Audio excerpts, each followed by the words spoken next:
السلام عليكم ورحمة الله وبركاته. ازيكم عاملين ايه؟ لو مهتم بالجديد والمفيد في عالم التطبيقات اشترك في القناة وفعل زر الجرس عشان يوصلك كل ما هو جديد ومفيد في عالم التطبيقات. في القناة عندي هقدر افك التطبيقات الحديثة اللي بتسهل عليك حياتك اليومية والتطبيقات الفيك وكمان التطبيقات الهاكر. النهارده ان شاء الله مع شرح تطبيق جديد هو اسمه وورك داي. التطبيق ده مساحته 44 ميجا، محمله اكتر من 10 مليون شخص. التطبيق ده تطبيق خاص بالموظفين والمديرين وخدمة او ادارة الموارد البشرية.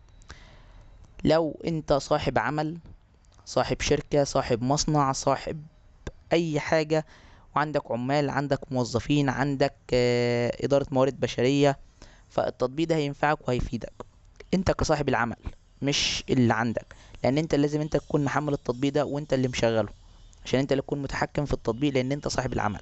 بتقدر من خلال التطبيق ده ان انت تتواصل مع الموظفين والعمال اللي عندك، تقدر تعمل معاهم اجتماعات، تقدر تبلغهم اي حاجة، تقدر تستفسر عن او تعرف منهم اقتراحاتهم للارتقاء بالعمل. كمان بتقدر من خلال التطبيق ده ان الموظفين يتواصلوا معاك في حالة ان يكون عندهم مشاكل، عندهم حاجة مضايقاهم في الشغل، عندهم عايزين يطلبوا اجازة، عايزين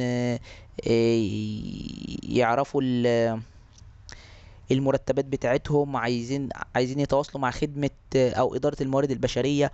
إدارة الموارد البشرية اللي هي بتكون الفايدة منها او التواصل معاهم علشان يعرفوا المرتبات، الخصومات اللي عندهم خلال الشهر، آه، هي المرتب بتاعهم هيصفصف قد ايه، عندهم تأخيرات، عندهم أذونات، لو عايزين يقدموا طلب اجازة، اجازة عارضة، اجازة مرضية، اجازة بدون مرتب.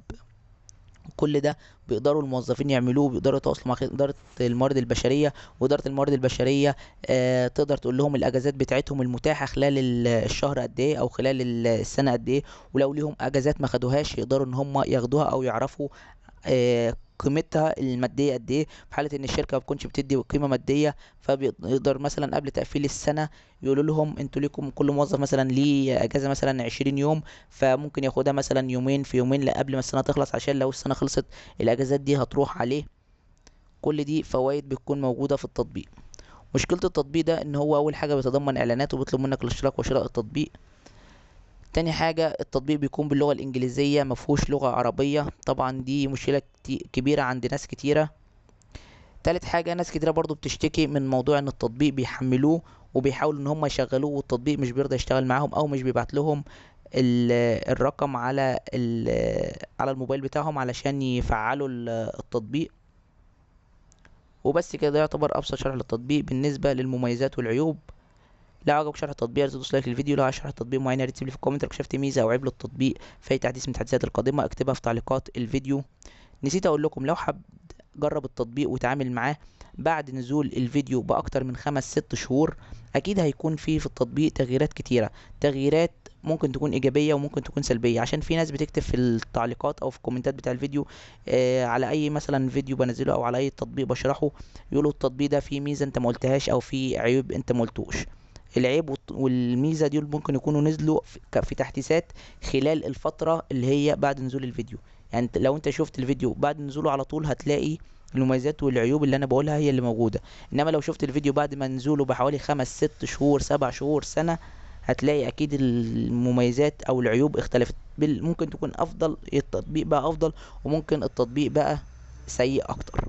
فلو شفت حاجه زي كده يا ريت تكتبها في تعليقات الفيديو وانا هثبت التعليق بتاعك علشان الناس كلها تقدر تستفيد من التطبيق اللي الناس بتحمله. ولو حابب ان انت تكلمني علشان عندك مشكلة او عايز نشرح لك تطبيق معين، كلمني على الماسنجر او على الفيسبوك باسم اكونت باسم مراجع برامج. بس كده، شكرا، سلام عليكم.